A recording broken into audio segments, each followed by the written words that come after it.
Bismillahirrahmanirrahim. Rabbi zidni ilma warzuqni fahma. Amin. Hari ini diabsen dulu ya, siapa yang nggak masuk? Yang nggak masuk siapa hari ini? Saya. Mbak Zahira. Oh iya, tadi Mbak Zahira kabari kalau Mbak Zahira sedang sakit.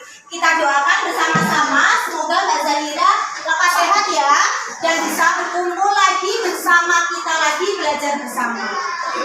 Oke? Untuk lebih semangat lagi karena kita masih di bulan Agustus, kita menyanyikan lagu nasional ya 17 Agustus. Siap ya? Hitungan 1, 2, 3 mulai ya. 1, 2, 3. 17 Agustus tahun 45. Itulah hari kemerdekaan kita. Hari merdeka nusa dan bangsa. Hari lahirnya bangsa Indonesia. Merdeka, sekali merdeka tetap merdeka.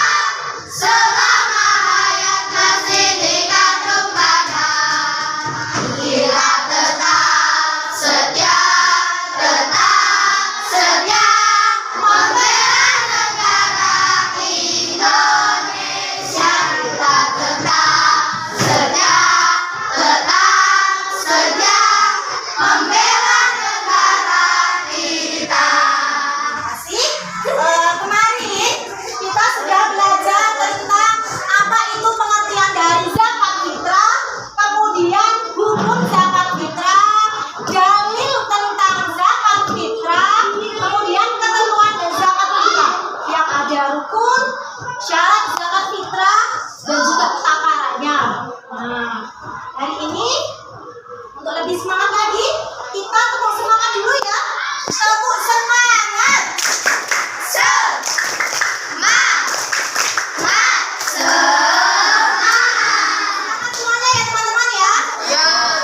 Hari ini tujuan pembelajaran kita kali ini adalah membahas tentang mustahik zakat. Jadi orang-orang, siapa saja sih orang-orang yang berhak menerima zakat. Nanti kita belajar tentang itu. Jadi diharapkan dari pembelajaran kita kali ini kalian bisa tahu siapa saja orang yang berhak menerima zakat. Kemudian orang yang tidak berhak menerima zakat dan juga hikmah dari pelaksanaan zakat fitrah. Coba kalian lihat di sini. Coba dilihat ya. Orang-orang yang berhak menerima zakat atau bisa kita sebut dengan mustahik. Iya. Ada yang tahu? Yang pertama adalah fakir. Siapa sih fakir? Nah, fakir adalah orang yang tidak memiliki pekerjaan dan masih kekurangan dalam memenuhi kebutuhan pokoknya. Itu adalah fakir, ya. Dia tidak punya pekerjaan, kemudian dia juga tidak, karena tidak punya pekerjaan, otomatis tidak bisa mencukupi kebutuhan sehari-hari. Kemudian yang kedua ada miskin. Miskin adalah orang yang memiliki harta, tetapi hanya cukup untuk memenuhi kebutuhan sehari-hari. Jadi dia memiliki harta, tetapi harta tersebut hanya cukup untuk kebutuhannya hidupnya, tidak bisa untuk yang lain. Itu adalah miskin. Kemudian yang kedua ada amil. Amil adalah orang yang mengelola pengumpulan dan pembagian zakat fitrah. Yang biasanya itu amil itu biasa ada di masjid-masjid ya. Ada panitia penerimaan dan penyaluran zakat fitrah. Selanjutnya ada mu'alaf. Nah, mu'alaf adalah siapa sih mu'alaf itu? Mu'alaf adalah orang yang masih lemah imannya karena baru mengenal dan menyatakan masuk Islam. Jadi bisa dikatakan bahwa mu'alaf adalah orang yang baru masuk Islam. Iya. Selanjutnya ada rikob. Rikob itu adalah apa ya? Rikob adalah hamba sahaya yang sebenarnya dia itu bisa merdeka, tetapi untuk bisa dia merdeka itu membutuhkan harta untuk bisa menebusnya. Selanjutnya ada murim. Murim itu adalah orang yang mempunyai hutang yang banyak dan tidak bisa melunasinya, tetapi dia berhutang untuk kebaikan. Tujuannya adalah untuk kebaikan. Jadi bisa dikatakan orang yang bangkrut, orang yang muflis, ya. Selanjutnya ada fisabilillah. Fisabilillah adalah orang yang berjuang di jalan Allah, sedangkan dalam perjuangannya tidak mendapatkan gaji. Atau bisa kita contohkan seperti guru ngaji yang ada di desa-desa. Ya, ada ya yang di desa kalian? Ada. Itu bisa kita namakan fisabilillah, yaitu orang yang berjuang di jalan Allah tetapi tidak mendapatkan gaji atau imbalan. Selanjutnya ada Ibnu Sabil. Nah, siapa sih Ibnu Sabil itu? Ibnu Sabil adalah orang yang kehabisan bekal dalam perjalanan. Tapi perjalanannya ini adalah untuk kebaikan. Itu Ibnu Sabil. Ada yang ditanyakan sampai saat ini? Ada yang ditanyakan? Udah tahu ya perbedaan antara fakir dengan miskin? Tahu ya? Kalau fakir itu tidak punya pekerjaan dan otomatis tidak bisa mencukupi kebutuhan sehari-hari. Kalau miskin punya pekerjaan tetapi dari pekerjaannya tersebut tidak bisa mencukupi kebutuhan sehari-hari. Selanjutnya, kalau tidak ada pertanyaan, lanjut kepada orang yang tidak berhak menerima zakat. Kalau tadi ada orang yang berhak menerima zakat, sekarang ada orang yang tidak berhak menerima zakat. Siapa saja sih? Yang pertama adalah orang yang kaya.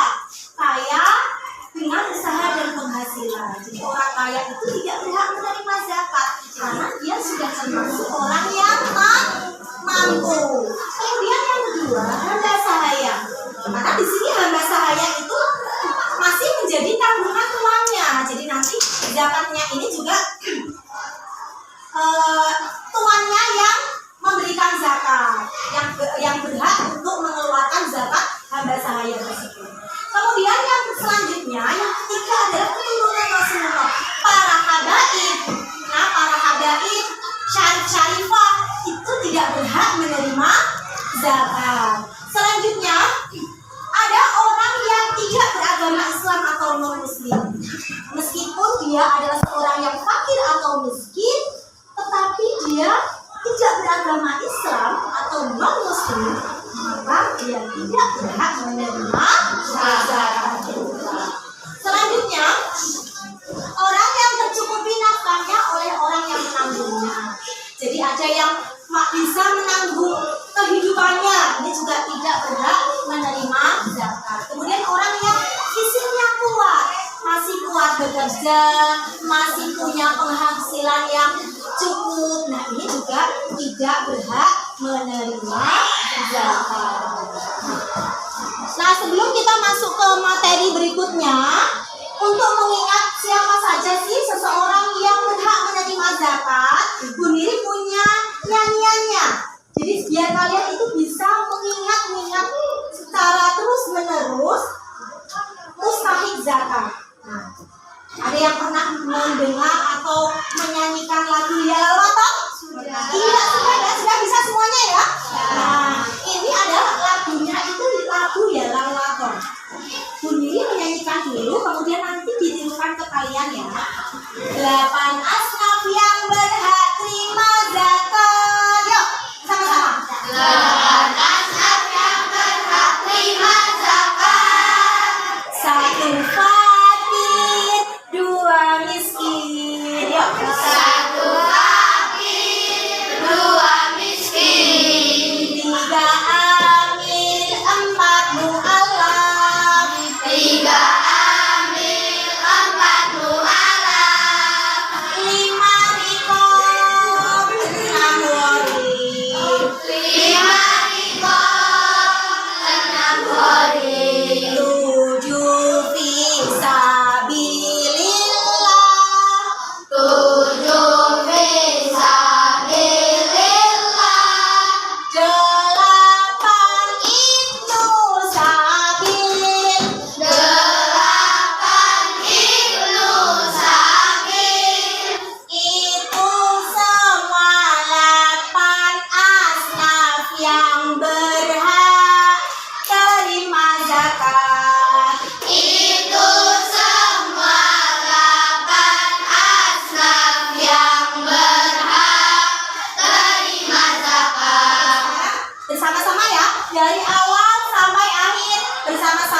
hitungan 1, 2, 3, silakan kalian bernyanyi tentang mustahik zakat.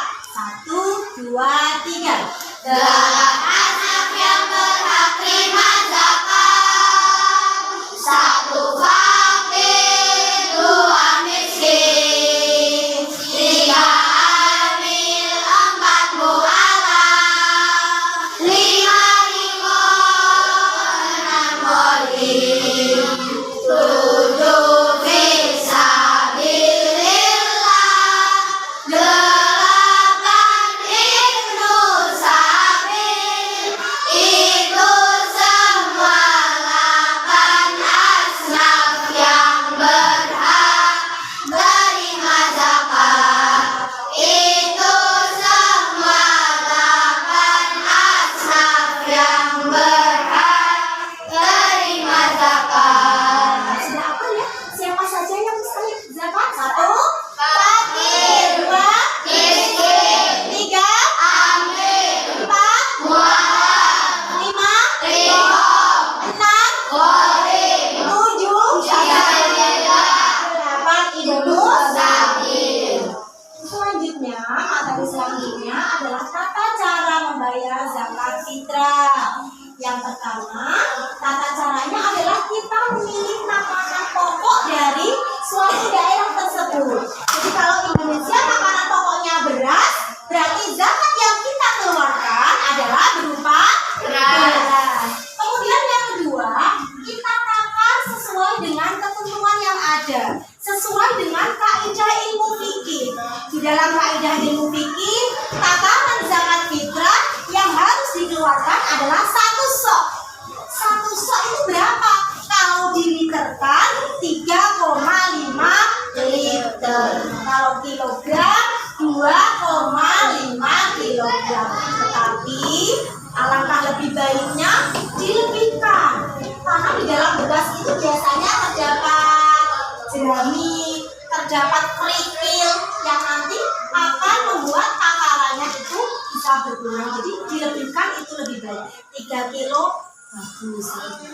Ya. Kemudian orang yang mengeluarkan zakat fitrah harus wajib niat. Jadi ketika kalian mengeluarkan zakat fitrah itu harus niat. Bagaimana niatnya? Niatnya adalah nawaitu an ukhrija zakatal fitri an nafsi fadlillahi ta'ala. Jadi itu saya niat mengeluarkan zakat fitrah untuk diri saya sendiri, fardu karena Allah Ta'ala. Kemudian yang keempat, makanan pokok itu bisa kita langsung kita berikan kepada yang berhak menerima zakat, atau kita serahkan kepada panitia atau amil zakat. Selanjutnya kita serahkan sesuai dengan waktu ketentuan yang telah ditetapkan. Kemarin kita sudah belajar ya, waktu penerimaan atau waktu penyerahan zakat fitrah. Ada waktu mubah, ada waktu sunnah atau afdal ya, ada waktu haram, ada waktu makruh. Kemarin kita sudah bahas tentang waktu penyerahan zakat fitrah. Selanjutnya, setelah itu panitia mengucapkan doa. Kemudian panitia bertanggung jawab untuk membagikan kepada yang menerimanya. Selanjutnya ada hikmah zakat fitrah. Hikmah ini adalah untuk muzaki. Muzaki itu adalah untuk orang yang mengeluarkan zakat fitrah. Ada hikmahnya. Hikmah dalam pelaksanaan zakat fitrah itu ada 2. Yang pertama hikmah untuk muzaki, kemudian yang kedua hikmah untuk mustahik atau yang menerima zakat fitrah. Yang pertama hikmah untuk muzaki atau orang yang mengeluarkan zakat fitrah adalah untuk menyempurnakan iman seseorang. Jelas ya, karena zakat fitrah adalah merupakan rukun Islam.